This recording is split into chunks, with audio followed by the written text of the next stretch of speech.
When did your dad actually start teaching you football? My dad, I don't really think he taught me football. My dad I remember him throwing me a football one day, and I remember it because the football was real flat, and I hated it. And it was like a cheap football that we had got for Christmas, and everybody else had these nice, tight little footballs that was compact and you can throw. I was like, I want one of those, and my football was real big and long, and maybe it was all him and my mom could afford, but I just remember him telling me, put the ball in the other hand and try to throw it that hand because that's not the hand you're supposed to throw with. And I'm like, I'm stronger with this hand. So we just had a little back and forth for like months over that. And then he just kind of left me alone about it because I hate throwing it. I like running it, catching it as a kid. I like doing it all. I sit and watch football all day when I was 8 years old. And so I was infatuated with it through me and my grandmother's relationship and her affinity for the Washington Redskins at the time, Commanders now. Okay, and you got the nickname Bullet back in the day. Yeah. When you were a little kid, because you would run so fast. I was faster than, I did a lot as a kid. I was really strong, really coordinated, and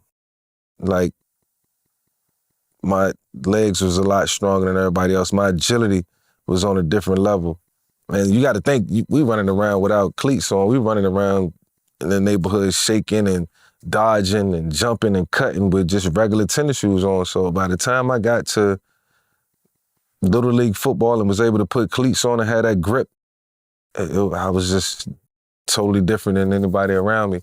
There's a lot of good players around me that I played with growing up, but certainly was different because of my infatuation and love for the game.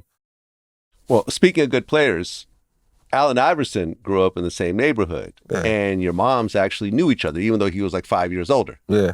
Okay, how old were you when you actually met Allen? When I actually met him, I was 14. Okay. Yeah, I was 14. He was 19. And I think he was 19. He was at Georgetown. Yeah. And I'll never forget, I met him. I was introduced to him. And the only thing I noticed was the Rolex on his arm and the Acura Legend he was driving and how, cool that he made that look based on sports and what he was doing on the basketball court. And I'm like, there's got to be some level of focus that he's putting into it in order to obtain that and achieve that. And that's what I want. I want whatever success he's having right now. Well, yeah, later on, he would always call you the football version of Allen Iverson. Yeah, definitely. Which is a good comparison. Yeah, I watched him close. Yeah. So what I seen him doing in the basketball court, I did on the football field.